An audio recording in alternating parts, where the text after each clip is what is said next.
Want to welcome everybody. It's 4 o'clock. I guess we're going to get started because we want to get as many of your questions in as possible. So hello, welcome. I am Shelley Latham, the community manager for linkengineering.org. And Link Engineering is an educator exchange for PK through 12 educators who are interested in incorporating engineering into their classrooms. It is a project of the National Academy of Engineering, and it is sponsored by Chevron. We want to thank Chevron for their sponsorship. If you haven't been to the site, I really encourage you to check it out. There's a lot to do there, plenty of resources, and it's a place where you can actually link to other educators who are doing engineering. And I know a lot of you are members, and thank you for that. And I want to, this is the first of our video conversation series. So if it's a little bit rough around the edges, that's why. But we do have some other conversations coming up. On May 1st, we've got Playful Learning, Making Engineering Fun with Anne-Marie Thomas. And on May 15th, we've got Say Yes to Teaching Engineering, Overcoming 6 Common Fears with Christine Cunningham of Engineering is Elementary. And those are great. We're excited to have those opportunities coming up.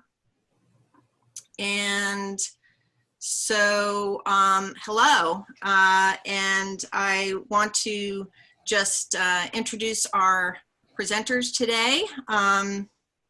Cary Sneider, he just very recently received the Robert H. Carlton Award for National Leadership in the field of science education. Congratulations, Cary. Thank you.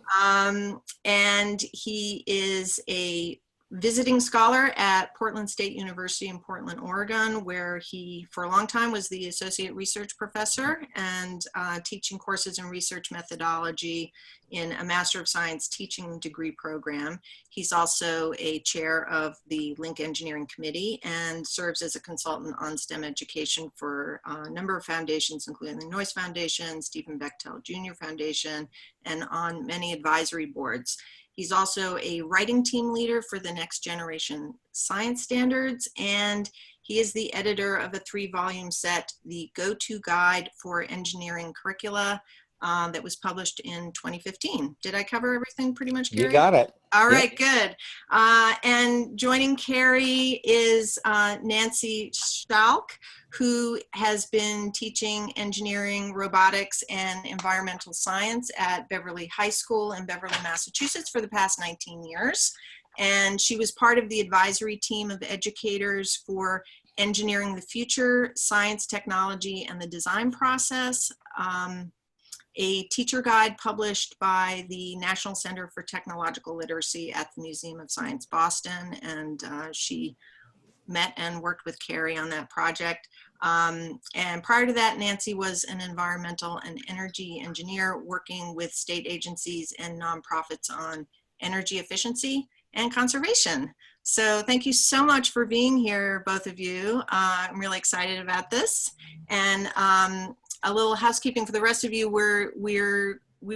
Cary's going to start us off. We've got some slides, and we'll do just sort of basic introduction to engineering kind of basics, the process and concepts, and then we're going to go quickly to your questions. And we very much want this to be a conversation. So chat is open, but if you could send your questions through the Q&A at the bottom there, that would be helpful to me. And hopefully we'll get your questions answered today. And if not, we can follow up after the fact. So with that, I'm going to go back to screen share, and Cary's gonna take us through some basics. Did you want to ask questions first about? Oh yeah, actually I wanted to thank you for reminding me, Cary. I want to do my poll. If I can find my cursor, where did it go? That's the problem with two. That's the problem with two. There it is. Okay, first poll is just tell us what grade level you primarily work with. And if you're an educator, that's what grade level you're teaching. If you're an administrator, if you provide resources to educators, just tell us what grade level and just so we have an idea of.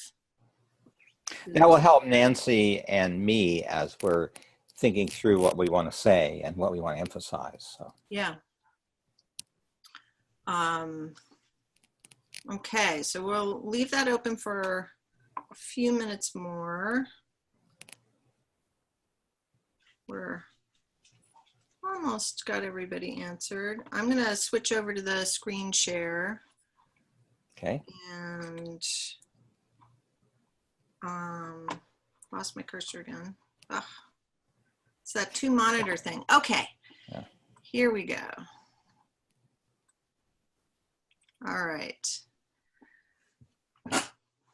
So, and, yep, go ahead. Can we see the results of the poll? Yeah, we've got not quite everybody has voted yet. Oh, I see. Okay. But that's okay. We can end it here and see what we've got. Looks like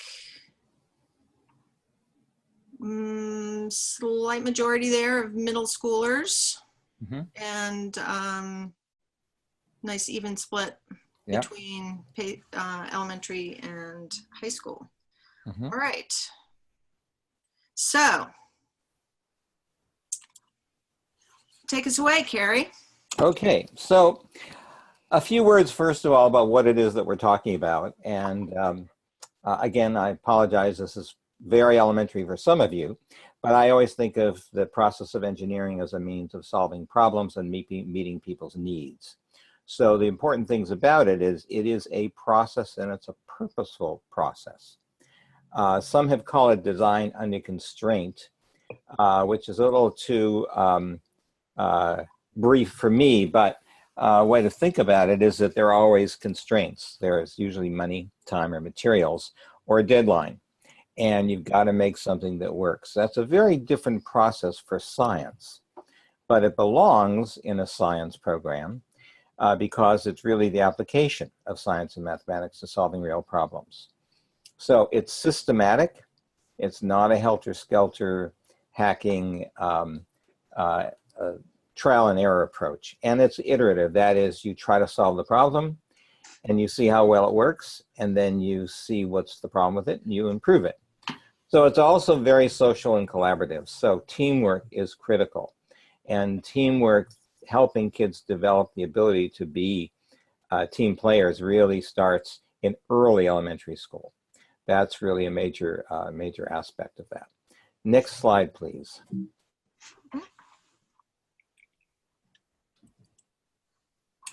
Often the engineering design process, because it is systematic, is presented as a series of steps. But they're not necessarily steps you take 1, 2, 3 in order. It's like there is no such thing as the scientific method. There is no the engineering design process, but it is a process. And one of the important elements of it is to be clear about what problem you're solving. And before you try to solve it, you see how other people have solved it, or you try to understand the problem and what are the needs that it needs to meet. You come up with a number of different solutions rather than just going with the first thing that occurs to you. There's a process actually for selecting what the best solution might be based on your definition of the problem. And often you will construct a prototype or build a computer model and test it and find out how well it works. An important part of it is communicating it, and so communication is very important.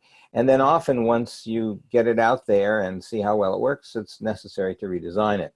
But at any stage, you can always go back and say, are we still solving the right problem? Have we generated enough ideas because this one isn't working? So it's not a simple, it really involves a number of steps. But as we look at the next slide, what we just saw really was primarily developed for middle and high school students. Christine Cunningham, who will be on one of these webinars very soon, realized that that's a little too complex for elementary. And so she and her team came up with this 5-step plan. Ask, imagine. So you ask is similar to, understanding what the problem is that you're trying to solve. Imagine involves coming up with a bunch of different ideas, imagining what the solution could be. And then once you have a pretty good idea of what you want to do, you plan it. You plan to build something or test it. You create the thing you think will solve the problem, and then you try to improve it. And the way you improve it is you try it and see what worked and what didn't. So they're very similar, but this is just a simplified version of it, and also an easier language for kids. Next slide, please. Often, these approaches are shown in terms of a cycle, in the sense that once you've solved a problem, new questions always come up. That's why you go from the Wright brothers airplane to the current jet engines that we have today. Each time you try something out, you see how you can improve it, and you improve it again and again and again, and that's sort of the cycle of research and development. Whether you're talking about elementary or middle or high school. Some people say, oh no, it's not really a cycle, that you always have a starting point and an ending point. So there are many different ways of drawing these pictures. Next picture, please. So what we did when we worked on the next generation science standards is we realized that we did not want to throw the weight of the NGSS behind the particular elementary or high school program of any particular curriculum. So, but what we wanted to say something about it being a systematic, thoughtful process. And we wanted a picture. People really like pictures. So we thought of it as, you know, every single design process has these three phases to it. There's always a phase where you're trying to define the problem. There's always a phase where you're developing and testing solutions. And then there's a phase where you take what you've developed and you see how well it works and you improve it. It's called optimization, to make it not just improved it, but as good as you possibly can. And then once you've done that, you've defined a new problem. So this is the approach used in the next generation science standards. Do we have one more slide, or is this? Yeah, we do. Just to touch on habits of mind, and a lot of these concepts that Cary is talking about will hopefully be elaborated on and discussed in sort of greater depth and with some examples of how that plays out. But the habits of mind being these skills that are developed through the engineering process and doing engineering. So this is, I love the term habits of mind. It was actually introduced back in the 1980s as part of the AAAS Science for All Americans, and later called the benchmarks. And Kristen Cunningham recently identified several of these for the elementary level. And so these are the capabilities that really develop all the way along. Some people call them 21st century skills too. The idea that engineering is a creative process, it's optimistic in that you always assume that there is a solution, and that in order to solve any problem, you got to be persistent and try again. It involves a really systematic way of thinking, conscientious, to really keep in mind you're solving a problem for others. So it's very much a helping profession. And then collaboration and teamwork, of course, is really important. So what I'd like to do is just give a couple of words of introduction for Nancy. And I know you did a wonderful job, Shelley, but I want to say a little bit more because Nancy and I have known each other for, nearly a couple of decades now. And I lived in Beverly, Massachusetts for some time. And we were developing this curriculum called Engineering the Future, and we needed to work with teachers. You can't really develop curriculum when you're sitting in your office. And Nancy and a colleague of hers, who was a technology teacher there at the time, worked together, and both of us really did a fabulous job. We just recently revised the curriculum, and Nancy helped out again.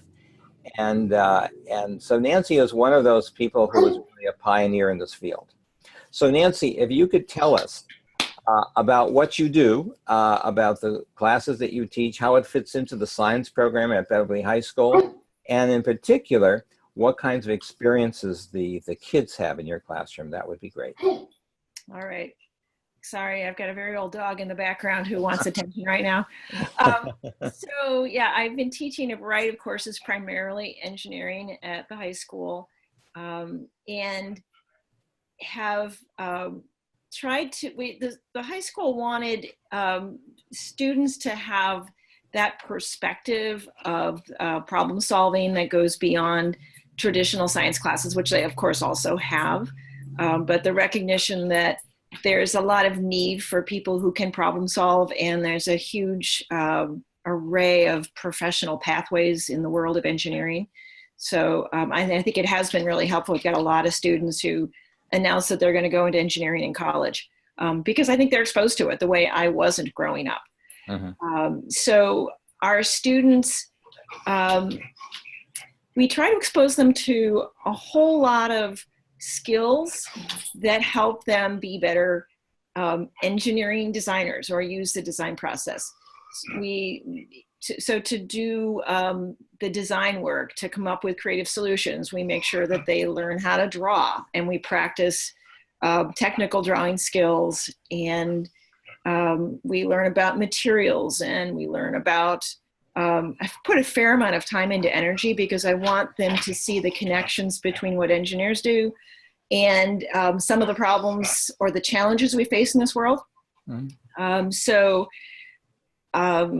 We talk about electricity, and we learn about hydraulics and pneumatics and structures and forces, all sorts of really cool things. And wherever possible, I try to make sure they're making connections with their own lives and with career paths. So that definitely opens their eyes up. I have students who I see years later who are doing computer engineering, or they're doing civil engineering, or they've picked a profession that actually had to do with something they learned in our class. So that's been very exciting to see.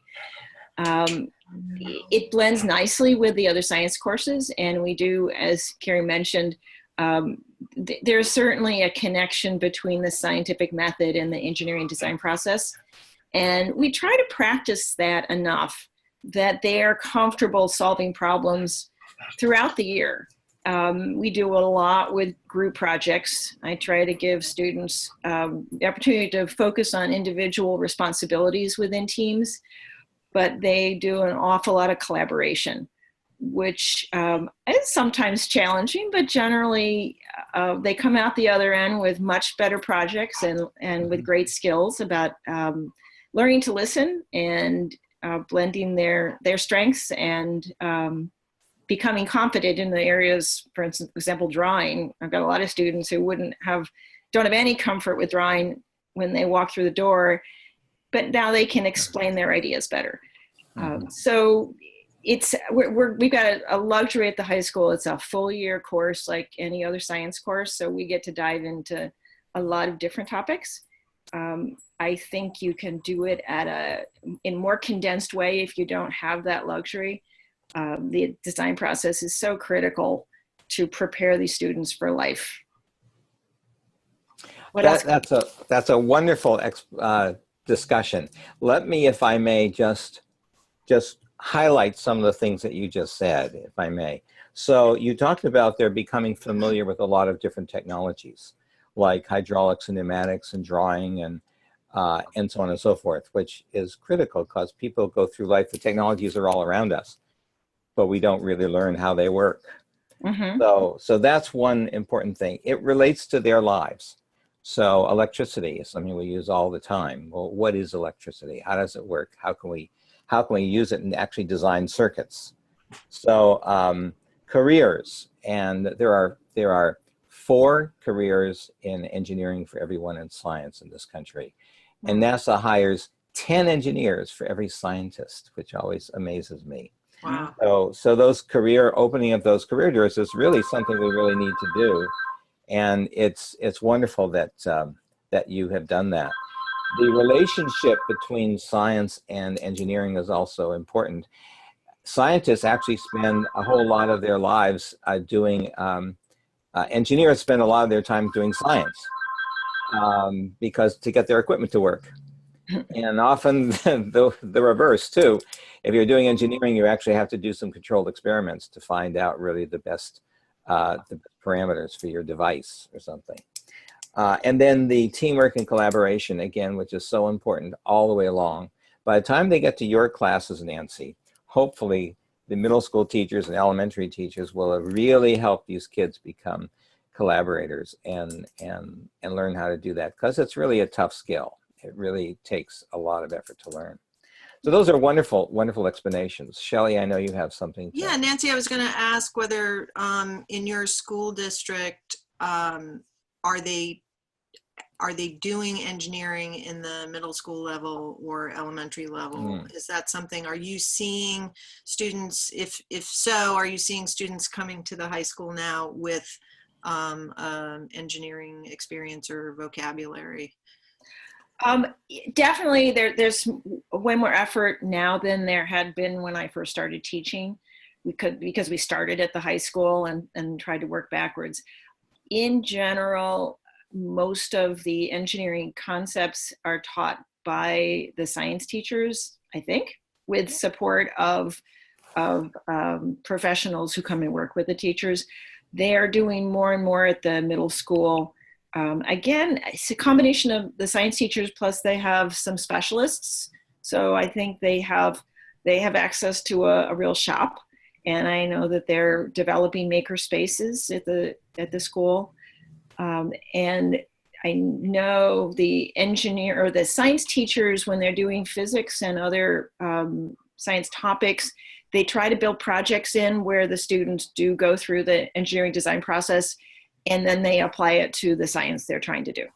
Mm-hmm. So they have very definite skills, but it's hard to, it's with so many teachers and so many different pathways. I would say we all, when we start teaching at the high school, we bring them back together again. Mm-hmm. Shelley, your question reminds me, and Nancy's answer reminds me of the map. Can you show the map just before we go to questions? Because one thing to keep in mind is those of you who are listening and who are in other states than Massachusetts might be saying that, well, in Massachusetts, obviously Massachusetts has these very strong technology and engineering standards. But in fact, those standards are all over the country now. The dark green states are those that have adopted the NGSS, in which engineering is the fourth discipline. So there's physical science, life science, earth and space science, and engineering is considered alongside the other four. It's something that's easy to forget. It's not just a way of applying all of the three science disciplines, the traditional ones. It's actually a fourth area of standards. And that's also true for the framework.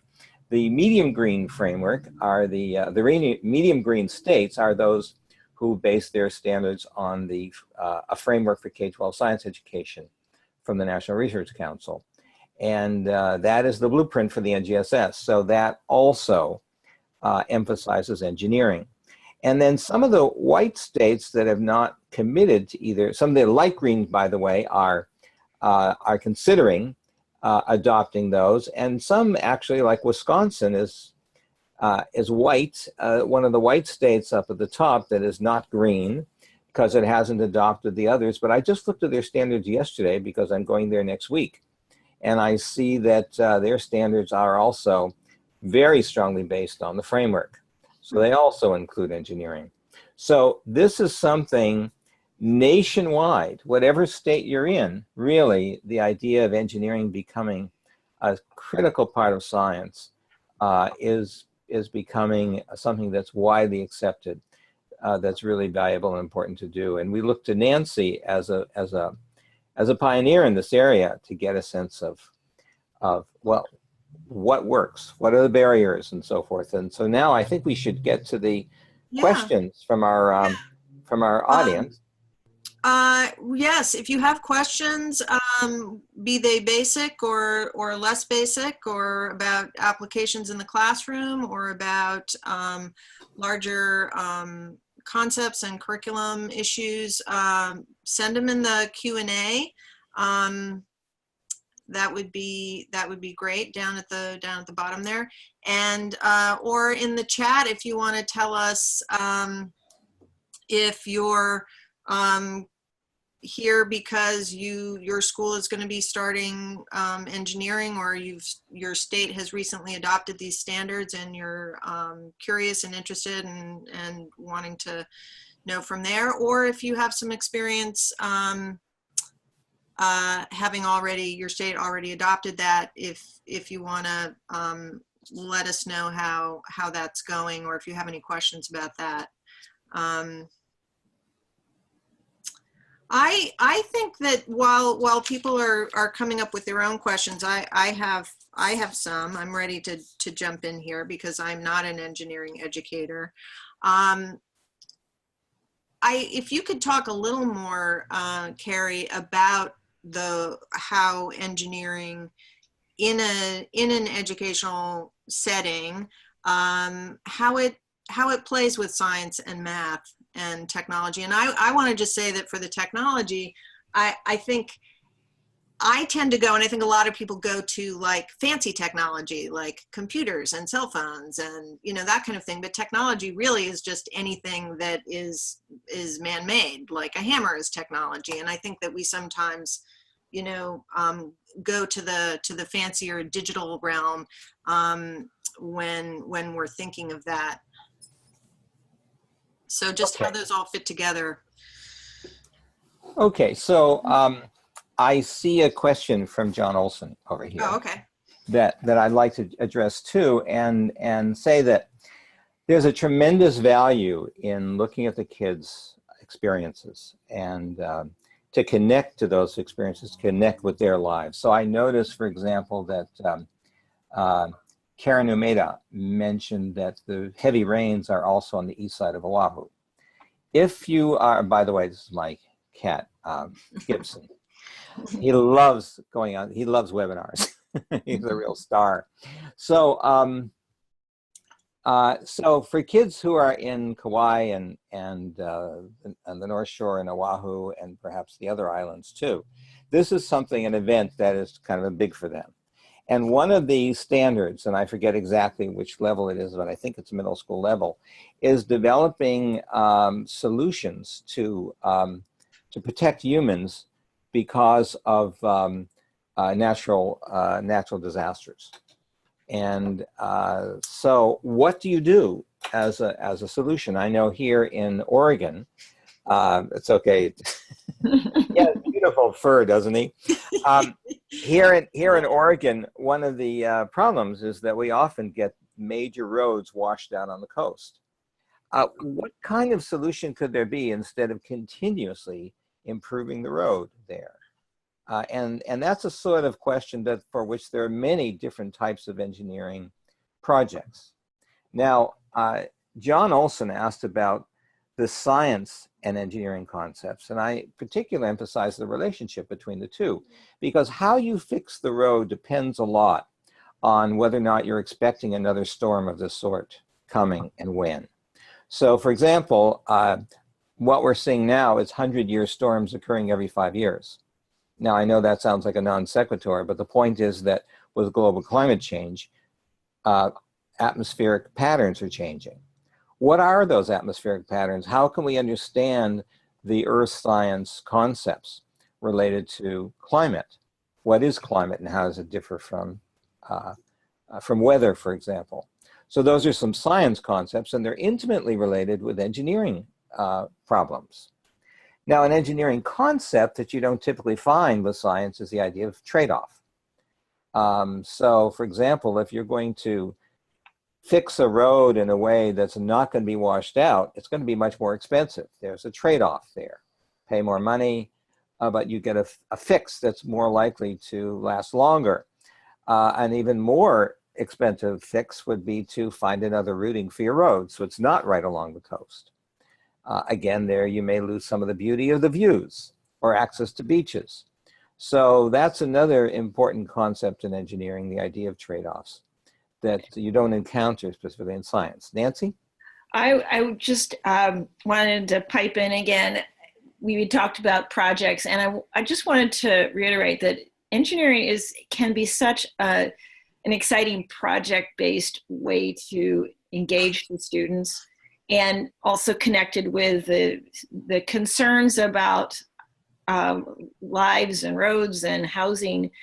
We just finished a project that I loved, and I had a lot of kids get excited about too, where they were asked to design a tiny house, which is a new thing out there, but specifically asked to design one for a homeless community, a street where or a block where they're working on providing more permanent housing, or for refugees or people who have lost their homes because of a natural disaster.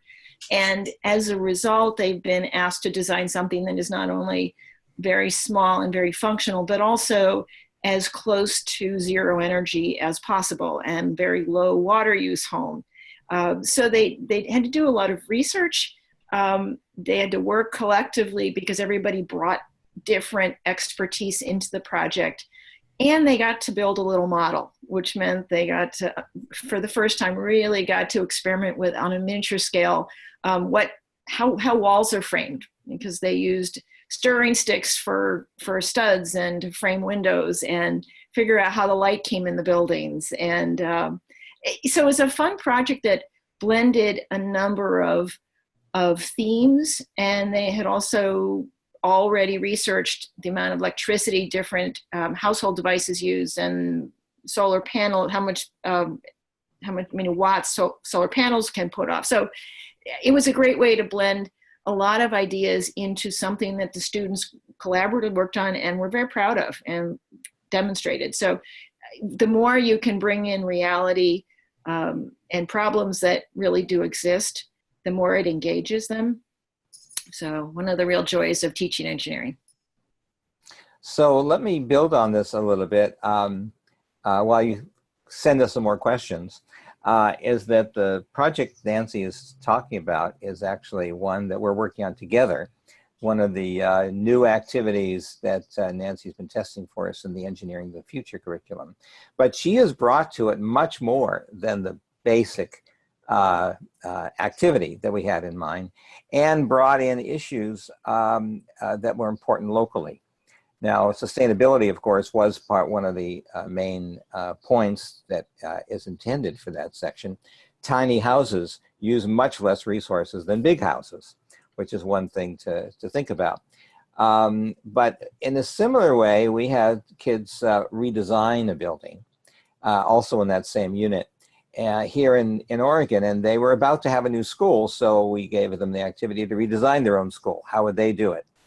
And they came up with some really amazing ideas that redefine the problem throughout the project. And it's another nice example of how this is not a perfect circle, this process.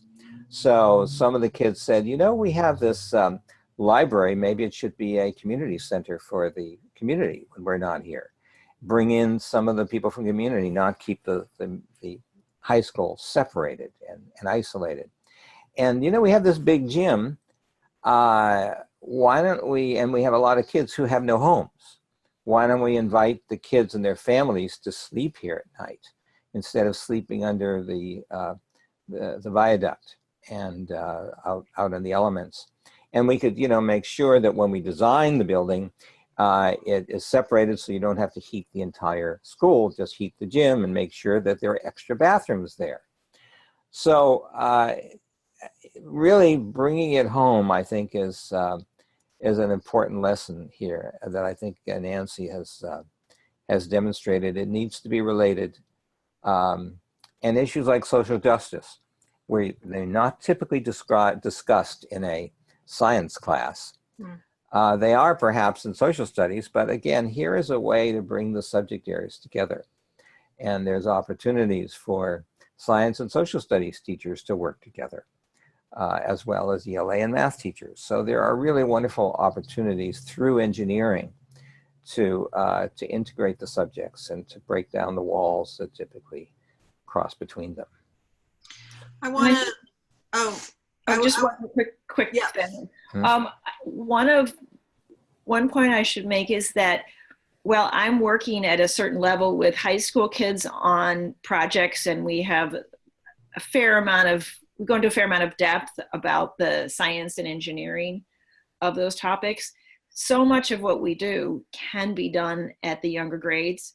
And there are certain things you simplify, but the concepts in engineering really work at all levels. It's just a matter of choosing what resources, what examples make sense, what you can have in the classroom to work with and engage the kids. So it's not strictly a high school curriculum by any means. There's so much that can be done. So we have some elementary teachers out there, and I'm wondering if any of you who teach elementary can let us know what you do, and or if you have any. Shelley, is there any way to actually unmute somebody in our audience so they can talk to us? Or I can play around with that. It is possible. Whether or not I'm able to pull it off is maybe a different question altogether. But if somebody has something that they want to say, if you let us know in the chat, I can see if I can click on you and unmute you. in the meantime, I see we have a question from Linda Kekelis. Yeah. It says, how do you accommodate challenges that may arise in group work due to differences based on prior experience or differences in confidence levels of students? So Nancy, I think this is one for you. So any teacher knows that you move your groups around a lot, at least I do. And sometimes I try to group people who I know are going to work at the same level, but more often I try to group people who bring different skills in. And with engineering, it's great to see those different levels of competence and skills work well. Sometimes I usually try to find out what their strengths are, or I figure that out before we embark on a big project, because I want to make sure there's somebody who's comfortable drawing. And then I usually try to get them not to be the person doing the drawing, but them to be the person coaching somebody else and giving them support. And I'll usually have somebody who wants to roll up their sleeves and be in charge of construction. And I usually don't let them be in charge of construction, but I want them to be part of a pair. And I do feel like everybody leaves a team project having skills they didn't think they had. It's not a perfect process. Everybody knows that, but I think by having them work in small groups and making sure that I try to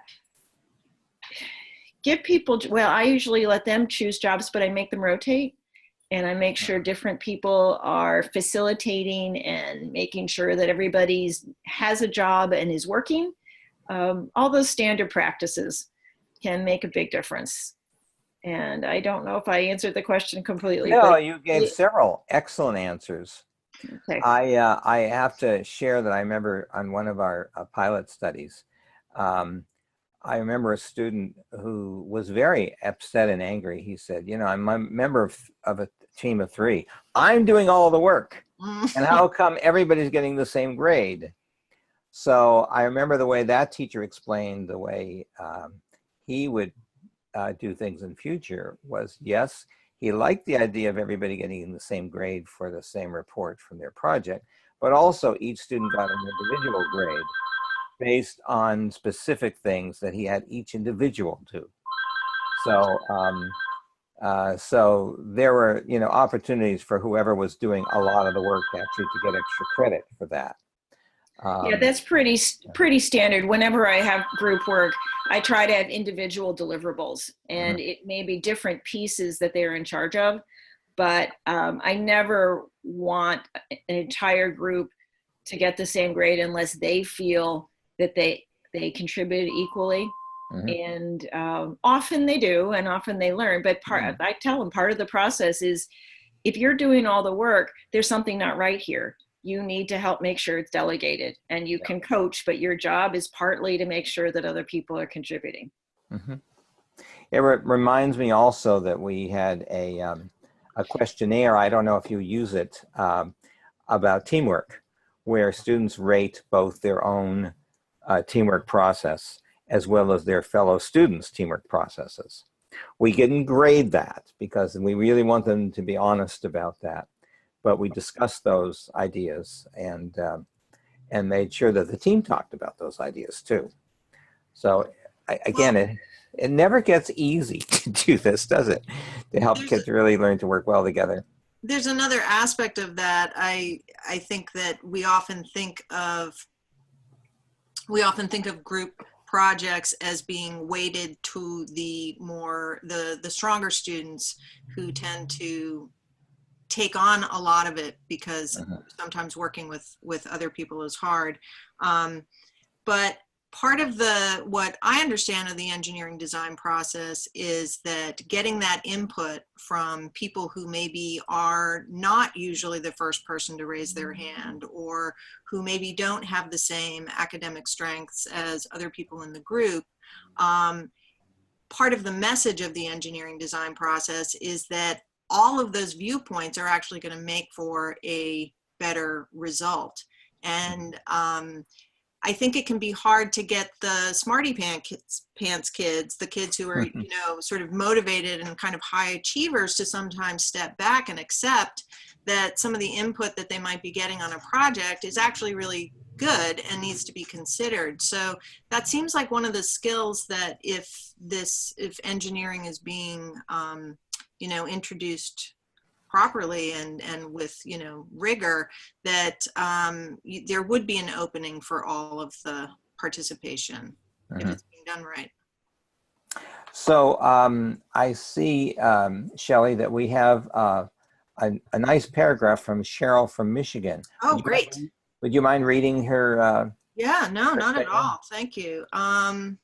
Cheryl says, I work with K through 2 and love to do engineering with students. Over the years, I've woven engineering into much of my science using projects and Lego robotics. It seems like more learning takes place during those times, so I'm disappointed that many elementary teachers don't incorporate engineering into the curriculum. How do you inspire them to do this when everything depends on math and reading standardized test scores? I should note that I retired but went back to work substituting, but teachers still come to me with questions about NGSS. I'm Cheryl from Michigan, by the way. Thank you, Cheryl. So there are some really interesting thoughts and questions embedded in that statement. One is Lego Robotics is a fabulous program, but it's also very expensive. And you don't have to have a lot of money to do engineering, because a lot of problems can be solved, a lot of types of problems can be solved with, stirring sticks and hot glue and other types of simple materials. And a lot of engineering too doesn't require any materials at all. They're solving problems. So for example, the cafeteria, redesigning the cafeteria and thinking how we can get kids through the cafeteria more quickly. That's an engineering problem that can be done with pencil and paper, and trying to figure out solutions to problems of that sort. A bus schedule is actually an engineering solution to a problem. So, so that was one of the things that I wanted to mention. The other issue, which I think is an even deeper problem, is the focus on reading and mathematics at the exclusion of science and social studies, and certainly engineering. For states that have adopted the Common Core, or other states who are adopting similar standards, the focus these days is much less on fiction. It's not that fiction isn't still there, it certainly is, as well as poetry and other forms, but also the ability to read and understand science materials and social non-fiction materials. That's a wonderful opportunity to bring in science in ways. Again, you don't learn to play basketball by reading about basketball. You learn to do it by doing it. But nonetheless, there is some value of reading. And so, for example, the engineering's elementary curriculum has a lot of readings that kids do, and the readings gives a context to a problem, and then they do an activity related to that.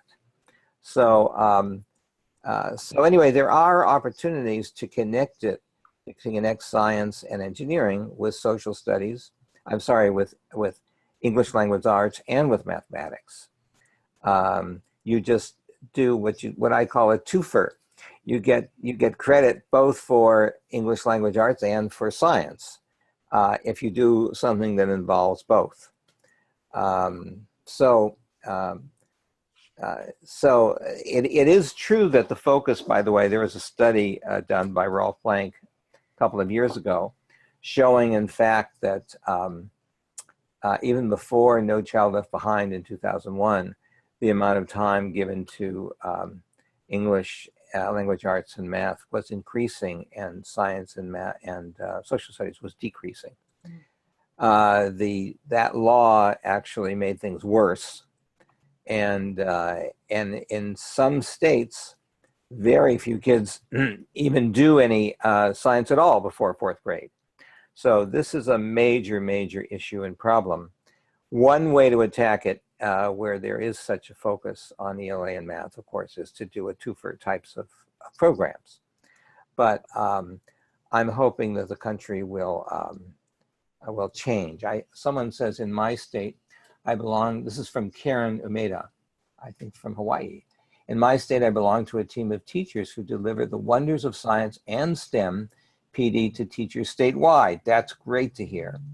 In our sessions, we show teachers how science and STEM can be integrated with selections in the Reading Wonders program. So there's a beautiful example. Thank you so much, Karen, for sharing that. And that's certainly one approach. You touched on curriculum, Cary, and I know you've written a book about a curriculum guide. How important is that? I mean, curriculum, like that seems like a district-wide choice or a school-wide choice, as opposed to an individual teacher in a classroom choice. Just to speak to that, because some people, I don't know. Okay, so Nancy, you may have a response also. I'll quickly give you mine. While I was working on the NGSS, after the framework was finished, I remember presenting to a group of people, during the process. This is what we're working on, what's your feedback, and so forth. And one fellow, Gary Tomlinson, who had spent years developing city technology, which is a very good curriculum having to do with technological design, said, Cary, why are you telling me this now? As soon as these standards come out, everybody's going to develop a engineering and technology curriculum, and they'll forget about us. So it occurred to me that everybody should know what Gary was doing, as well as a bunch of other people who had developed curricula for a long time. Not start from scratch. That's one of the things we know in engineering. You don't start from scratch. You see what other people have done first. So I was talking to a editor from Cary Press at the time, and what we agreed to do would be to basically come out with a book by people who had already developed engineering and technology curricula. We don't say they're aligned with the NGSS because they were developed beforehand. So, but they're a really good starting point. And so we ended up with 40 chapters. Now, you can't have a book that's that thick. No one will buy it. And if you're an elementary teacher, you don't want the high school stuff, and vice versa. So we came out with 3 books. It's called The Go-To Guide to Engineering Curricula, and published by Cary Press. And each one has about 14, 15 chapters. Those chapters are not written by the people who sell the curricula. They're written by the people who develop them. And the emphasis in every case is, what do the kids do in your program?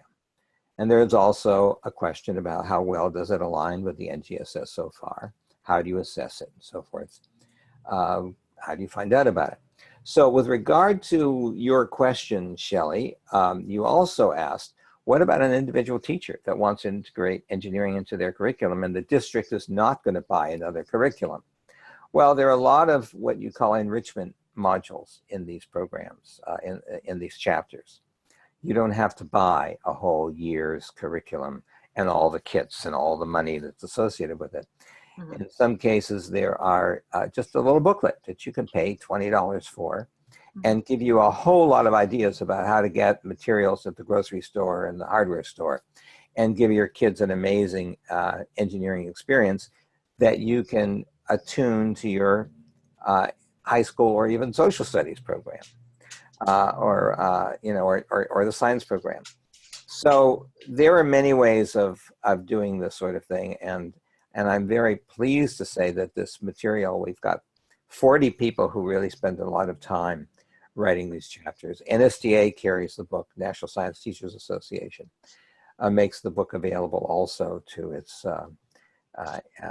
members. So they're in 3 separate books, K5, 6, 8, and 9, 12. So you can just buy the part that's relevant for you. Pardon me for plugging my book, but really what I'm plugging is the idea that there is a lot out there. And the last thing I'll say about it is that developing curricula is really hard because you really need to get other people to help you test it.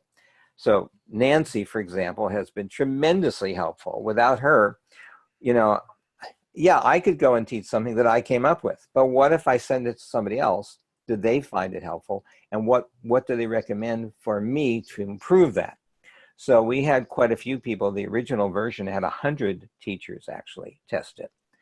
The revision that we recently finished had 6 people testing it in their classrooms and giving feedback. So it really is helpful to get curriculum materials, although you can come up with your own, certainly. There's a lot of good ideas online too. Mm-hmm. And if there are design challenge websites. And so you can do some work just by deciding today is a day we're going to grab some materials and challenge the kids to do something and figure out ways to incorporate some math and figure out ways to incorporate a little bit of reading or writing. It can easily be done and not take up a huge amount of time and still be effective. Right. And you also don't even have to pay $20 because there's so much free online. And we have 2 tips from Dodi Resendez, I think it says. Newsella and Tween Tribune from Smithsonian are great resources for expository reading. You can even get the articles at different textile levels. Textile, pardon me. Lexile. Not textile, Lexile. I'd like textile levels. And then also Linda Kikelis reminds us that this panel that we're on, Link Engineering, that's a great way to find engineering lessons. Now there's Link Engineering is associated with, of course, we're on Link Engineering right now. Yeah. And our website is closely associated with Teach Engineering, which has something like 1,000 lessons that are downloadable and very easy to use and adapt immediately. And you can search for items that are your grade level or related to the sorts of things you're doing. Now, Teach Engineering doesn't allow you to actually comment. If you've used one of the lessons, it doesn't allow you to comment on what worked well, what worked different, or how you improved it. But there's a link to Link Engineering where you can do that, because Link Engineering is all about building a community, people who are talking to each other like we're doing right now. And so those of you who are joining us today, let your friends know about Link Engineering. Yeah. And invite them to join. And I know we have some very good webinars coming up, but also people post things on this website all the time, which are really interesting. And you can ask questions, and Shelley will help direct your question to one of the experts who can help to answer it. Yeah. Including Nancy. Yeah, Nancy. We've only got a few more minutes left here. Any other questions for our Panelists, anything on your mind before we go? It was such a nice segue and plug for Link Engineering and Teach Engineering. You can follow us on all sorts of social media as well. And we have a nice newsletter, which is a sort of, I'm not coming up with the word, but I gather all sorts of, fun stuff that's going on and opportunities. And that's another way of learning what's going on out there. And why don't I go, if there aren't any other questions right now, I'm going to go back to our screen just for a minute, which is our upcoming conversations, Playful Learning, Making Engineering Fun with Anne-Marie Thomas, who runs the Playful Learning Lab at St. Thomas, University of St. Thomas in Minnesota, and Say Yes to Teaching Engineering, Overcoming 6 Common Fears with Christine Cunningham of Engineering as Elementary and the Museum of Science, and just all around in phenomenal engineering educator, and largely responsible for the whole conversation of teaching engineering at the earliest levels. She has a book that has just come out, and this webinar will be basically all of the things that all of the hurdles that people put up that they're concerned about in starting engineering in their classroom. And so I think these are both going to be really, really fun and great for all age and grade levels. So you can find more about that and register at linkengineering.org. And I want to thank our presenters. This was not bad. I think we did it. We did it. We had a conversation on video. By the way, I just finished reading Christine's new book, and it's excellent. It's a very, very good read. And she really tells the story of how she got started in this field long before there were any specific, long before the next generation science standards included it, and how one goes about developing curriculum. And how that changes over time, because developing curriculum is an engineering design process. Teaching, what all of you do every day, whether you're an administrator or a teacher, your engineering experiences for kids. And it is, it's not rocket science, it's engineering, which is a lot harder. So, thank you, it's been a pleasure. Thank you, Shelley and Nancy. Thank you. Thank you, everybody, and hope to see you on linkengineering.org. Thanks so much. Bye. Bye, all.